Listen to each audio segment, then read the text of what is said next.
11시 25분 지나고 있습니다. 변동성이 커지는 낙폭이 큰 장세인데요. 의미 있는 유의미한 낙폭을 줄이지 못하고 있는 그런 흐름들입니다. 네, 우리가 이제 시장 상황을 보면서요, 어떤 것들이 또 변화가 있는 건지 트렌드 분석, 사이클 분석하면서 시장 전략 세우도록 하겠습니다. 메가사이클 유니스토리 자산운용 김장렬 투자전략본부장 함께하겠습니다. 어서 오십시오. 네, 안녕하십니까. 말씀드린 것처럼 시장의 변동성이 큰데요. 네네.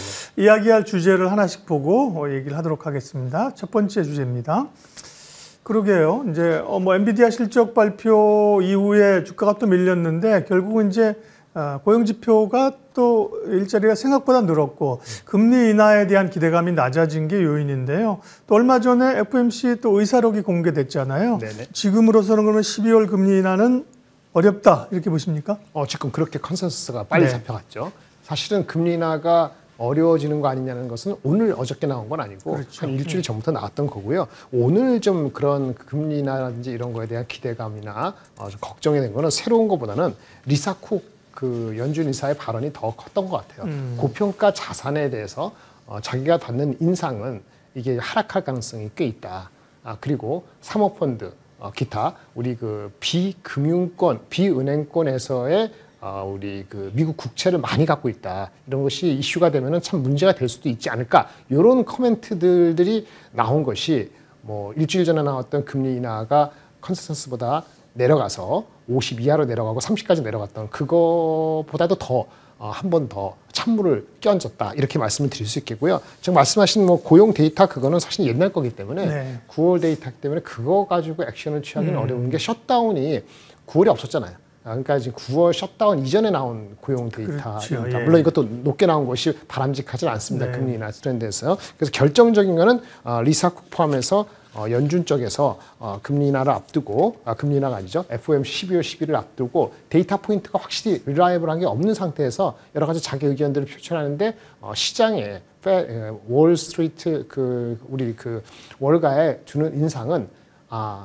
함부로 하지 마라. 함부로 예단하지 마라. 이런 얘기거든요.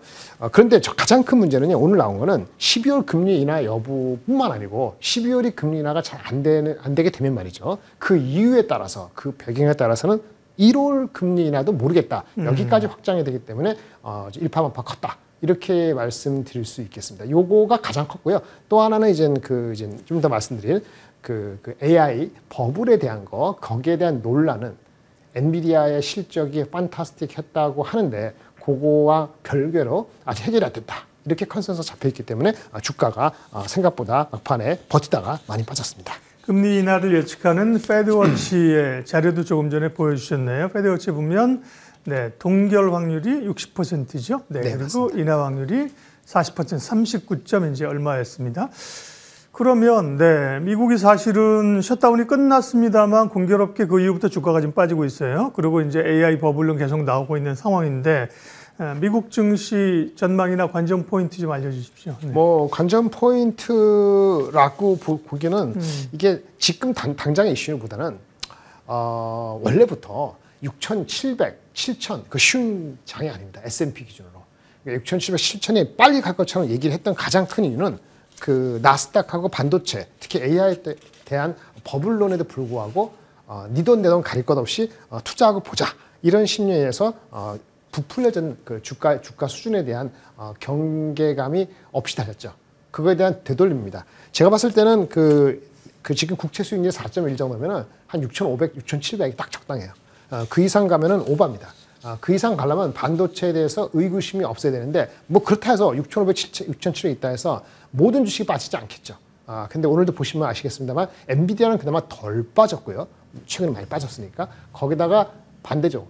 그 월마트가 엄청 올랐잖아요. 그거는 이제 양극화가 된다는 거니까 주가에서 쉽게 돈 버는 시대는 제가 봤을 때는 12월 금리 인하가 중요한 게 아니고 내년 1월, 2월도 금리 인하가 만만하게 보려면 경기가 무너지거나 그렇게 안 되면은 금리 인하가 아주 녹록하진 않다. 이렇게 현실에 대한 인식을 하는 레벨, 그게 적당한 레벨입니다. 제가 봤을 때는 6,700 정도면은 적당한 레벨로 수렴했기 때문에 더 추가 빠진다면 이거는 과매도로 들어갈 수 있기 때문에 벨트를 바짝 매고 무엇을 주할 것인지 더 냉철히 보실 필요가 있다. 이렇게 보겠습니다. 네.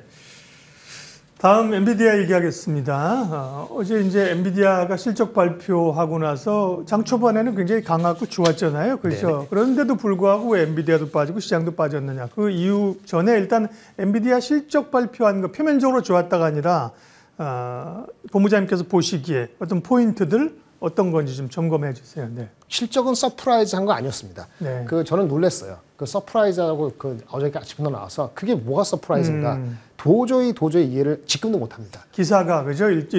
어떤 기사에서는 서프라이즈라고 썼는데 서프라이즈 그게 전혀 서프라이즈가 아니고요. 아니다. 네네. 실적이 나온 숫자는 가이던스라기보다는 예상 대비했을 때 4에서 5% 상회했습니다. 그러면 서프라이즈 아니죠? 아니죠. 네. 가이던스도 한 5% 높았습니다. 근데 엔비디아의 과거 최근 2년간 역사를 보면 그전도 비슷할 겁니다. 물론 예상을 부합하지 못한 적도 있었습니다. 예상을 한 20% 올린 적이 있었습니다. 평균하면은 거의 한 8, 9%가 8% 이상 예상보다 항상 잘 나왔어요.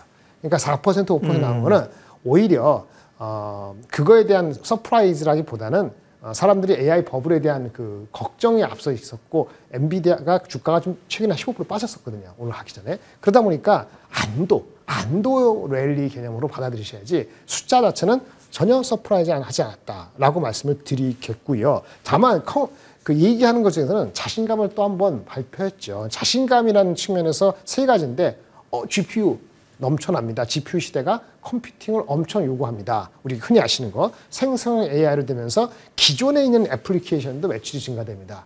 생성 AI로 끝나는 게 아니고 에이전틱 AI, 피지컬 AI로 가는 전환되면 좋습니다. 근데 이게 사실 보시면 새로운 거 아니에요. 새로운 거 아니죠. 자신감을 나타내는 건 좋습니다만 새로운 건 아니고 방향을 분명히 했기 때문에 이 의미 없이 계속 주가가 빠지는 건 좀 문제가 있다. 우리는 그런 AI 버블이나 모르겠다. 당연히 AI 버블은 모르죠. 왜? 엔비디아가 데이터 센터를 만드는 게 아니고 엔비디아가 갖다 준 칩을 가지고 데이터 센터를 만드는 하이퍼스케일러 또는 하이퍼스케일러 업체들이 구글이라든지 마이크로소프트라든지 이제 아마존 이런 업체들이 애매하면은 자기 돈 갖고 안 하고 남의 돈 가지고 자기 동네 한 4배를 받고 또는 더 심지어 네오 클라우드라 해갖고 작은 업체들은 더 많은 빚을 지고 이렇게 하는 그 업체들이 데이터 센터가 나중에 2, 3년 뒤에 지어졌을 때 과연 수요가 얼마나 폭발적일 것이냐 이 논란이 있었던 거지. 엔비디아는 그런 업체들이 문제되기 전까지 자기네는 팔빈되기 때문에 엔비디아가 봤을 때 AI 버블은 당연히 아니죠. 그래서 엔비디아 실적은 나쁘지 않았습니다. 제가 서프라이즈가 아니라고 폄하하는 게 아니고 예. 그럼에도 불구하고 시장 전체에 느끼는 AI 버블에 대한 논란은 변화가 없거나 아니면 그거 갖고 충분치 않다. 이렇게 해석을 하셔야 될 것 같습니다. 그러니까요. 그 부분을 질문 드리려고 했는데 엔비디아의 실적 발표가 AI 버블론을 좀 잠재울 수 있는 시금석이 되지 않겠냐. 시장에서는 기대했고 실적이 서프라이즈는 아니지만 좋게 나왔는데 결국 시장은 그러면 그거 갖고 안 된다는 거죠? 그러니까 네, 의구심이. 맞습니다. 네, 의구심은 해결이 안 될 겁니다. 어저께 만약에 이렇게 떨어져서 말씀드린 게 아니고 한 5% 주가가 처음에 올랐잖아요. 네. 저는 그게 적당하다 봤어요. 왜냐하면 아니 5% 상위 한 정도가 5%면 주가가 5% 오는 거 맞죠. 약간 오버하면 7% 올라갈 수 있고. 근데 AI 버블의 이슈는 아까 말한 것처럼 GPU를 줬어요. 우리 거기 D램도 들어가요. 짝꿍 해갖고 우리 반도체, GPU도 반도체니까 만들어서 누가 주죠? 줬어요. 그러면 이제 데이터 센터 업체들 만들어서 데이터 센터가 쓰이는지 안 쓰이는지를 데이터 센터 짓고 나서잖아요. 그거 언제 듣느냐? 1, 2년 걸립니다. 내년 말이나 내후년도 이후에는 알 수 있어요. 아무도 몰라요. 이 세상에 아무도 몰라요. 근데 여기 들어간 사람이 워낙 많기 때문에 다 올라갔으면 좋겠죠. 그러니까 다 같이 현실을 일단 좋게 생각하는 낙관 편향이 극대화된 상태에서 달리기 때문에 그리고 진짜 이게 오버 서프라이인지 아닌지는 아무도 모르기 때문에 다만 돈이 내 돈 아니고 네 돈 갖고 왜 쓰냐? 왜 돌려막기 안 하냐? 이거에 대한 답을 누가 해줄 수 있겠어요? 엔비디아가 해줄 수 없습니다. 다만 그렇게 자신 있으면은 그 감가상각을 왜 6년을 바꿉니까? 그냥 3년을 가서 빨리빨리 떨고 해야지. 원래 6년에 한 게 아니고 3년 했다가 6년을 바꾼 게 최근에 제품이 나와서 바꾼 게 아닙니다. 22년, 23년도에 새로운 제품이 나오기 전에 미리 이 사태. 그러니까 이제 GPU가 감가상각에 문제가 부담이 된다는 걸 미리 알았기 때문에 마이크로소프트, 구글이 22년, 23년에 미리 한 거예요. 그래서 마이클 버리가 지적한 것 중에 그분이 오버서플라이라기엔 그게 이슈가 아니고 그 내용 연수를 바꾼 것 자체가 미리 일어났던 거는 그거는 비난의 소지가 있는 거예요. 그런 것들이 다 무시한다는 게 뭐냐면은 시장에서 너무 올라가기만 하고 싶다는 거고 올라갈지 내려갈지 그게 해결될지는 아무도 모르고 몇 개월 뒤에도 모르고 계속 모를 겁니다. 네. 다만 대출해준 부채가 문제가 되면 문제인데 부채가 문제가 안 되면 그냥 가는 거죠. 그런데 뭐야? 금리 인하를 안 한다. 이렇게 나오고 금리 인하를 못 할 수도 있다. 이렇게 나오면은 그 얘기가 갑자기 불거지는 거죠. 그게 지금 일어나고 있는 현상입니다. 예, 엔비디아하고 미국 기술주도 궁금하지만 실제로 국내 투자자들이 더 궁금한 주제가 다음 주제입니다. 시장은 뭐 지수는 변동성이 있고요. 그걸 이제 우리가 이달 들어서 많이 경험했는데 그러면 이제 삼성전자와 하이닉스를 좀 어떻게 해야 될 것이냐. 삼성전자 하이닉스 주가 한번 보여주실 수 있나요? 오늘 특별히 또 뭐 하이닉스가 더 변동성이 크게 나타나는 국면이고요. 낙폭을 이전에는 이렇게 위기가 있을 때마다 장후반에 거의 말아 올렸거든요. 이제 오늘 어떻게 가느냐가 궁금한데요. 삼성전자는 5%고 하이닉스는 한 7% 정도 낙폭이죠. 8% 낙폭을 좁히느냐가 문제인데 그러면 기다리던 분들은 이제 반도체를 살 때냐 그리고 가지고 있는 분들은 흔들림 없이 가지고 있으면 되느냐 삼전과 하이닉스 전략 좀 얘기해 주십시오. 네, 그 반도체가 가장 영향을 늦게 받는다고 보는 이유는 업체들 데이터 센터 업체들이 오버서플라이가 나발이고 뭐 이렇게 부채가 지금 간에 자기네들이 그걸 인식하더라도 계속 질 수밖에 없죠. 뒤지지 않으려고. 그럼 반도체 계속 살 수밖에 없죠. 그래서 삼성전자 하이닉스 또는 엔비디아의 실적이 이번 분기 다음 분기에 나쁠 가능성은 없어요. 근데 그것만 가지고 주가가 계속 가느냐? 그렇지도 않다는 게 또 문제예요. 왜냐하면 주가는 이미 많이 올라갈 때 오늘 많이 빠집니다만 내년 걸 다 반영시켰거든요. 거의 90% 반영됐어요. 내후년 것도 반영시키려고 하고 있던 찰나에 지금 맞은 거란 말이에요. 그래서 주가는 오늘 과하게 빠지는 정도는 마이크론이 10% 빠지고 저기 샌디스가 15% 빠졌기 때문에 하이닉스가 어저께 한 5% 올라가다가 2% 빠졌잖아요. 그러니까 2% 내려갔으니까 그거 미리 빠진 거라 생각을 하고 하면은 오늘 한 7, 8% 빠지면 적당하다고 봐요. 문제는 올라가는 각도에서 지금 PER이 7배다, 8배다, 삼성전자가 11배다. 이게 아무 의미가 없어요. 내후년도 넘버가 확실치 않다 그러면 어느 주가도 안 삽니다. 그게 가장 큰 문제예요. 갖고 계시지 않은 분들은 길게 보신다면은 야, 악재가 많이 나왔다는 측면에서 낮게 생각보다 낮게 잡는 노력을 하시는 거는 가능성이 있습니다. 왜? 한국 시장에서 삼성전자, 하이닉스 둘 중에 하나만이라도 살아나지 않는다면은 그렇죠? 그러면 전학기관 어떤 주식도 아주 디펜시브한 주식이라고 하는 뭐 화장품 요즘 많이 미리 빠졌기 때문에 아니면 뭐 저기 음식료, 백화점 이런 거가 순환매적으로 올라가는 거 말고 굵직굵직한 섹터 와이즈는 삼성 하이닉스 둘 중에 하나가 바로 쓰지 못하면은 올해 장은 없습니다. 그리고 얘기는 3,500, 600까지 빠져도 아무 얘기할 말이 없어요. 물론 그 전제는 미국이 한 6,500 이하로 계속 머문다는 전제이죠. 그런 측면에서 하이닉스 삼성전자는 길게 보시는 분들은 오케이. 내년 실적을 봤을 때 그래서 목표 주가는 반드시 반등할 거라고 봅니다. 하지만 목표 주가를 저번에 말씀드렸다시피 삼성전자 15만 원, 20만 원, 하이닉스 90만 원, 100만 원 그렇게 흥분하고 부를 때 따라가면 안 돼요. 그 애널리스트 목표 주가는 내년 게 아니고 내후년 걸 땡기는 겁니다. 내후년의 넘버에 대한 자신감을 갖고 있을 수 없는 상황에서 그렇게 본 목표 주가는 허상이라기보다는 너무 미리 일찍 갔다라고 보신다면 적절한 애널리스트 목표 주가에 할인해서 접근하시고 다음에 올라오더라도 그 이상 간다는 게 쉽지 않다. 이걸 미리 인식하고 접근하는 게 중요합니다. 오늘 53만 원 하이닉스 뭐 삼성전자 9만 5천에 잡아가지고 그 내일 올라간다. 월요일 올라가니까 바로 80만 원 되고 뭐 13만 원 될 것처럼 그런 착각은 안 하시는 게 중요합니다. 오늘 잡는 게 중요한 게 아닙니다. 네. 반도체에 대한 시각 자체는 부정적으로 사실은 선회할 만한 이유는 없다는 말씀이십니다. 그러나 이제 시장의 기대치가 너무 높은 거는 생각하면서 너무 이제 기대치를 높이면서 쫓아갈 필요는 없다는 말씀 있어요. 네. 다음 주제 보겠습니다. 그래서 시장에서 뭐 시장이 이제 밀리고 변동성이 있지만 제한적으로 그래도 주목할 만한 섹터가 뭐냐? 이게 마지막 질문이네요. 예. 네, 항상 말씀드리는데 현금은 저번에 특히 4,120, 4,500 제가 원래 갖고 있는 게 한 달 반 전에 예측드렸던 게 수급이 좋고 유동성 장세가 이어지면 금리 인하가 되는 거죠. 미국 금리. 이렇게 됐을 때 한 4,150 정도가 1차적인 목표가 아니겠냐 이렇게 봤거든요.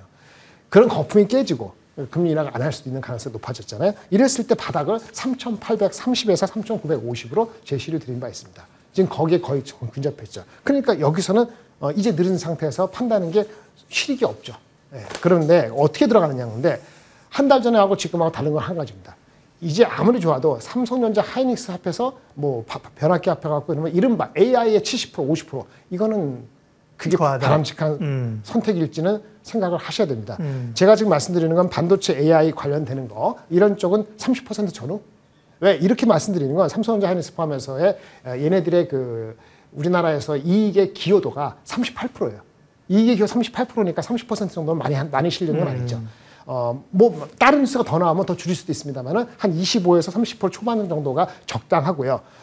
그 다음에 나머지 것들은 골고루 나와야 됩니다. 디펜시브한 것도 있고 미리 선반에 빠진 것도 있고 제약바이오. 근데 이게 금리 인하가 돼야 되는 거니까 나눠서 들어가실 필요가 있고 화장품 지금 괜찮고 음식료, 카지노 지금 괜찮습니다만은 골고루 그래서 30, 40%. 그러니까 삼성전자 하이닉스 반도체만큼 실린 거죠. 그리고 조방원, 네, 저는 이거는 한번 이제 시세는 끝났다고 보는데 많이 빠지면 한 10% 정도 나중에 튈 수도 있기 때문에 네, 그 조방 정도. 변은 변압기고 원은 원전이군요. 네, 맞습니다. 그렇게 하면 현금 30% 정도 하고 하면은 일단 지금 현재로서는 이게 최선이 아닐까라는 소견을 드립니다. 네. 그렇군요. 네. 그러니까 지금 시점에서의 섹터별 이제 포트폴리오를 좀 말씀해 주신 거네요. 그죠? 네, 맞습니다. 근데 반도체 쪽이 30%면 말씀하신 건 이해되는데 좀 적은 거 아닙니까? 네. 네. 저는 봤을 때 그 네. 정도 적당하다고 봅니다. 네. 그러면 나머지 표 한 번만 더 보여주십시오. 그 중에서도 네네. 지금 입장에서는 하이닉스보다는 삼성전자가 낫다고 저희가 타 방송 어저께 아침 방송 시작하면서 제 뷰를 스위치한다고 말씀을 드렸습니다. 네. 그거는 하이닉스가 미리 많이 갖고 HBM 아닌 쪽의 반도체 가격 상승이 조금 더 단기적으로 이게 장기적인 거 아닙니다. 삼성전자가 좋아서 HBM이 엄청 잘 돼서 이런 얘기 아니고요. 삼성전자가 HBM 아닌 쪽의 익스포저가 높기 때문에 상대적으로 덜 빠지고 안정적으로 갈 수 있지 않을까. 물론 네. 많이 빠집니다. 이런 의미에서 상대적 선호를 말씀드립니다. 어제 그런 모습이 나타났죠. 올라올 때 이제 삼성전자가 상대적으로 강한 모양새를 나타냈는데요. 반도체는 가지고 하지만 비중을 좀 줄이고 나머지를 아까 말씀하신 바이오나 화장품이나 엔터나 뭐 이런 쪽으로 포트폴리오를 좀 다변화를 해서 구축하는 게 지금으로서는 지혜로운 전략이다. 이렇게 정리를 해주셨네요. 유니스토리 자산운용 김장렬 본부장님 여기까지 함께 하겠습니다. 고맙습니다. 감사합니다.